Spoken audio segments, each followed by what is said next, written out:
Guys, nagluto ako ng kotse. Ayan.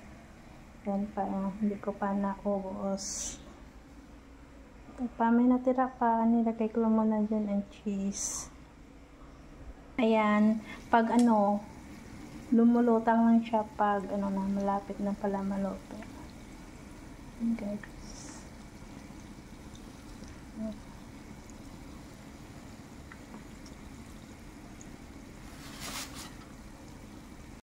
Ayan na guys, luto na siya.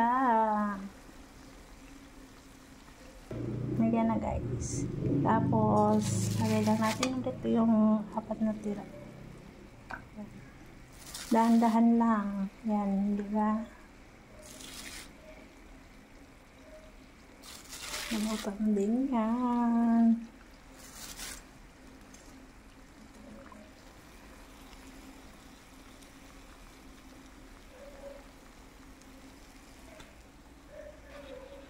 Guys, thank you for watching. God bless everyone.